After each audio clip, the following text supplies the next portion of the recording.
Good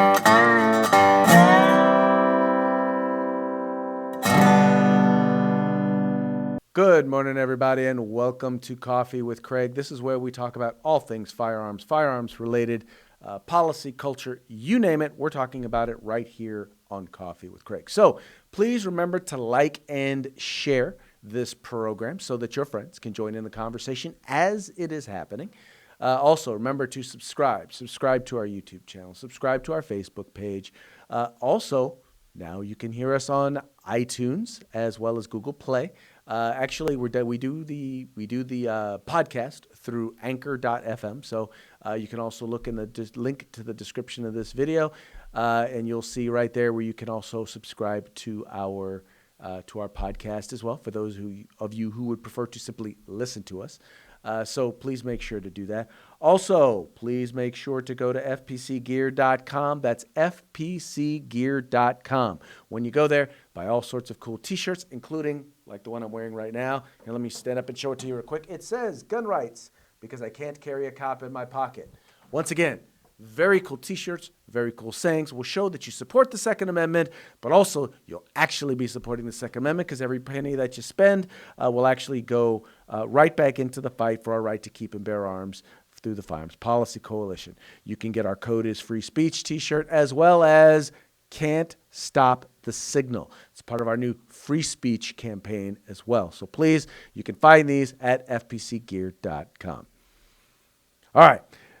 So, you know, it's always funny whenever I watch any of the mainstream media outlets try and have a quote-unquote conversation about the Second Amendment or conversation about guns. And they always lament and they say, well, you know, we really would like to have a real conversation or a conversation about the Second Amendment, about their right to keep and bear arms. But we can't really seem to have that because people on the gun rights side get too emotional. And, you know, I think the reason why we get emotional is because oftentimes we find that the people who want to engage in the conversation or tend to engage in the conversation, only one side comes forward with any real substantive knowledge or information that they're able to bring to the table. One great example has to do with a panel that was put together by CBS News. Now, admittedly, the focus of the entire panel was really kind of to talk about a number of issues, one of them being gun rights. And so they put together this panel that was made up of both Republicans and Democrats. Even amongst the Republicans, there were some who supported President Trump and some who didn't. There were some who were knowledgeable and had spent time involved in politics and some who didn't. So I wanted to, first of all, before we got into going over or reviewing kind of the segment that they did on gun rights, I wanted you to see the segment. I want you to kind of get an idea of who's who in this particular discussion about firearms. So check it out. Well, we are teaming up with digital media company Refinery29 this week for a series called My Vote. We're exploring the impact of millennial women on the upcoming midterm elections. Alex Wagner spoke with a group of millennial women voters from Pennsylvania at Frankfurt Hall in Philadelphia. Alex is here with that. Good morning, guys. Our panel included 3 Republicans, Trump supporter Brittany Christensen, Jessica Barnett, who did not vote for President Trump and identifies more as an independent, and Colette Forster, who voted for the first time in 2016 because she wanted to see Mr. Trump elected. 3 Democrats on the panel were Lauren Hughes, who voted for Hillary Clinton, Jamie Amo, a lifelong independent who registered as a Democrat in 2016 and voted for Clinton, and Melissa Alam, who first supported Bernie Sanders but voted for Hillary Clinton in the general election. These women range in age from 26 to 34. They all say they plan to vote in November's midterms. Do you think millennials are as polarized as the rest of the country? Yeah, I think we definitely are. I think when I personally find out someone voted for Trump, I just change my opinion of them right away. I actually don't have any Republican friends that I know of, so. No, there's a lot of people that won't speak up because when they're online or they, post their opinion on social media, they are immediately attacked. They're called a bigot, a racist, a xenophobe, all of those things. And those are the worst things you can be called, especially when you are not one. Yeah. So for me, I became a Republican when I was 12 years old. And you started early. Yes. It wasn't until Trump that I've had friends not be friends with me anymore. I've had numerous people come to me privately and they told me that they supported Trump, but if I outed them in public, they would flat out deny it, that they're literally afraid to speak their minds and they can't believe that I speak my mind. Okay, so let's lay out the scenario. So here clearly you have at least one person who flat out is like, look, if you are this type of person, if you voted for Trump, I changed my opinion about you. I don't like you. I immediately have a negative opinion of you if you say you voted for Trump. That's the mentality. Now, I also found it interesting that when you look at the ages of the people that they chose, I found it interesting that only one of the Republicans was over the age of 34, and she had never voted before. So I'm guessing that she's not necessarily politically knowledgeable. And then on top of that, when you even go from there, the other of the folks on the other side, the other two were 26. On the other side, everyone was at least 30 years or older on the Democratic side.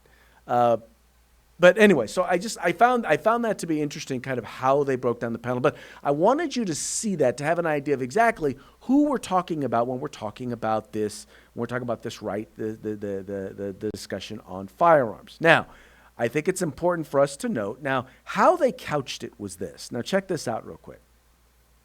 How they couched it was they said, okay, we're going to have a conversation, but we're going to have a conversation talking about gun safety policy. Now, this is vitally important because we're not talking about gun control, which is what they're talking about.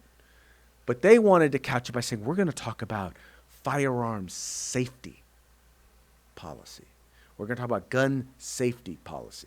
All right, so now we're going to get an idea of exactly, okay, well, what do you guys think about this particular debate? And I want you guys to check it out, and we'll break it down on the other side.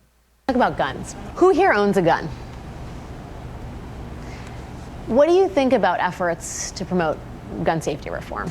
I'm an attorney and I practice in mental health law as well. And I do believe there needs to be some safeguards in place for gun ownership. I think you need to dig a little bit deeper, whether it's into someone's mental health history. I just think there needs to be a process involved that delves into people's backgrounds a little further than just what's on the surface of a conviction.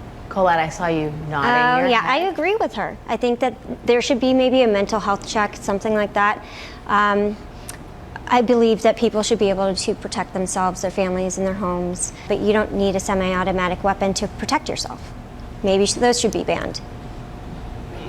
No. Why? I mean, the Second Amendment was put in place because of protecting the citizens from a tyrannical government. So if the government has these guns, we should have the guns. Jamie, guns? I mean, guys, this is my issue. You want the machine guns, go for it, but please lock them up and please keep the ammunition separate. This goes back many times in my life. I was 15 years old. I was a 9th grader at Columbine High School. And I can tell you that it doesn't matter what color the criminal is and what kind of weapon we're worried about. When that gun is 5 feet away from you and people that you know are being killed, you kind of stop and you think, well, hey, maybe we've gone a little too far with this. Maybe there is something we can do. But to say that we can't do anything to address anything about the guns it's giving up. It's not going to help anybody. It's not going to protect anyone, really. For me, it's all about, can I relate to that person? Gun violence to me is, what I see on TV, but sitting next to someone that has been a victim, I can look at it another way. As a gun-toting person, it's not okay when someone like her, another human being has been through a situation like this. Yeah, it sounds like everybody wants us to see each other's humanity in all of this, right? I think that's what's going to bring us back together as a country. Okay, so we're going to break down some of the points that we started. So first of all, notice this, that the only person in the entire room that owned a gun was a Democrat. Yeah, the only person who actually had a gun was a Democrat. None of the Republicans who were pro-Second Amendment, none of them actually owned a firearm. But what was interesting was when she started talking about, once again, the mental health issue. What I don't understand is what that has to do with most of the laws, most of the gun laws that we're talking about. In fact, if you listen to groups like the NRA, they would tell you, oh yeah, no, we agree. We need to make sure that we're keeping guns out of the hands of the mentally ill. Now, I would prefer to say, because I don't believe that everyone who is suffering from mental ill, who is having a mental challenge, is a danger to themselves or others. But I'm a believer in the same exact thing. But I believe there needs to be a psychological determination that an individual is a danger to themselves or others before you take away their fundamental right. I mean, if someone basically deals with the issue of, maybe they have anxiety. So you're saying that someone, if they're seeing someone for anxiety, they should have the right to keep and bear arms removed from them, even if because they're seeing a mental health professional to deal with or address that issue. Really? I mean, what do you mean? And it needs to be more nuanced than that. But I also found it interesting that she wasn't proposing gun bans. Keep in mind, here's a Democrat. Once again, Democrat gun owner, but a Democrat, once again, not promoting the idea of a John Q voter, not promoting the idea of banning guns. You had to go to the Republican, who hasn't voted ever before she turned 34 years old. You had to go to her to get a person to start talking about banning guns. And she started talking about banning semi-automatic guns. Now, I don't think she knows what she's talking about. Because see, notice what's interesting is that in the piece that CBS put out, they said, well, maybe you should just ban, just have revolvers or shotguns and ban all semi-automatic firearms. Well, what she didn't mention was what she thinks of as semi-automatic is those nasty AR-15 assault rifles. That's what she thinks of when she thinks of a semi-automatic. She doesn't think of, well, your standard Glock, 9mm, or a 40 caliber handgun, basic Smith & Wesson 40 caliber. I mean, she doesn't think about those things as regular. Once again, firearms that are safe and in common use throughout the country. But yet those are the things that she's proposing that she wants to ban. Now, this young lady, who I found was, I admittedly was disappointed when she confessed that she did not own a firearm.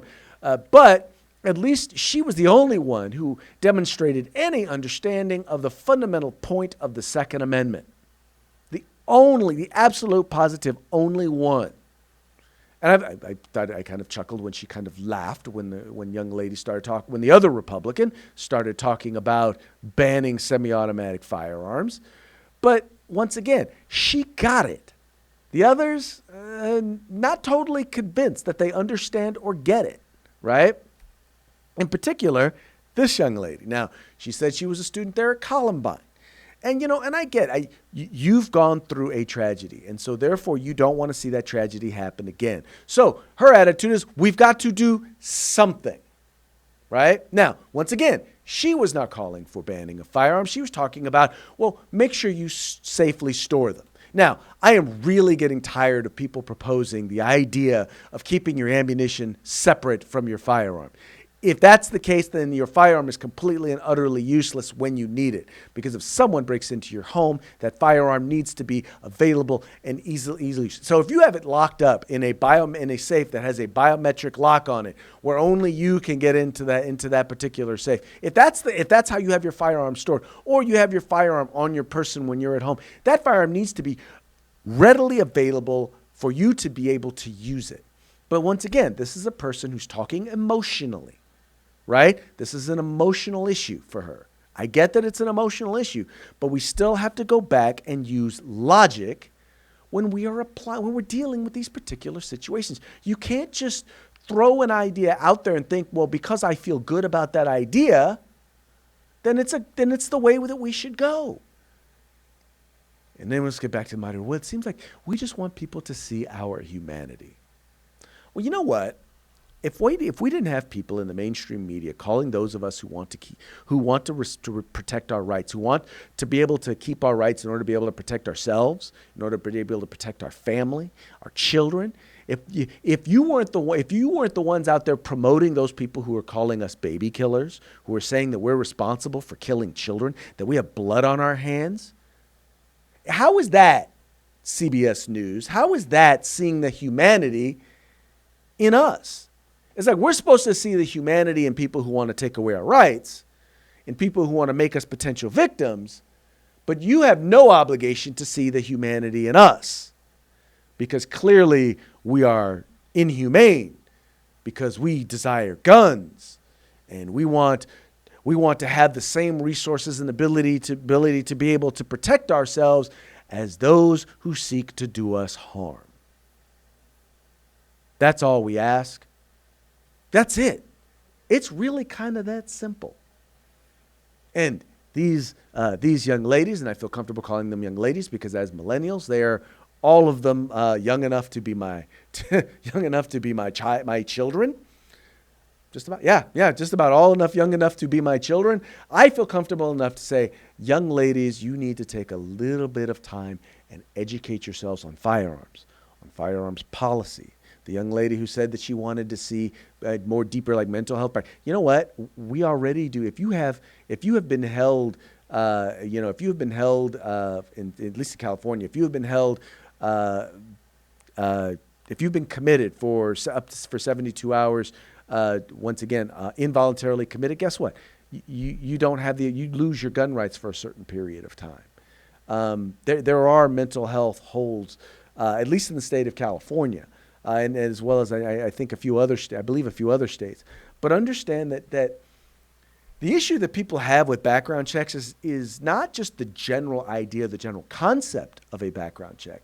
It is the fact that people want to use that as a way to register firearms, as a way in which to deny people firearms that otherwise should be able to get them. Because many background checks don't catch everything. And in many cases, they flag people and prohibit them from being able to purchase firearms that should not be prohibited from being able to purchase firearms. And then they use that as a way to figure out, okay, who's bought a gun and who's bought what guns and who owns what guns. It's a backdoor way to firearm registry. And those are the sorts of background check proposals that are generally put forward. But once again, we already know 80% of all gun crime is committed with guns that don't belong to the original owner, meaning they've been stolen, or they've been stolen. They're stolen firearms. They're firearms that have either been imported to this country from someplace else and therefore are not recognized or serialized, or they're firearms that have been stolen. So they're guns that are not being tracked anyway. So the idea of doing a background check to keep firearms out of the hands of criminals, and once again, we already know that most firearm crime is committed, it's gang-related, drug-related. Gang-related and drug-related. So we know that those individuals are going to find another way to get their guns because they're obviously not going to commit a crime, or if they're smart, they're not going to commit a crime with a gun that has their name on it or can be traced easily back to them.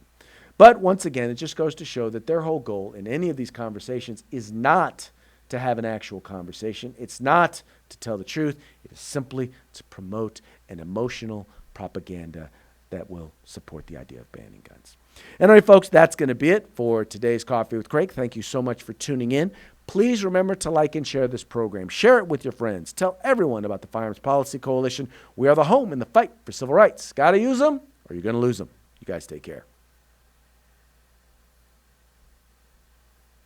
If you like our videos, follow, subscribe, like, and share.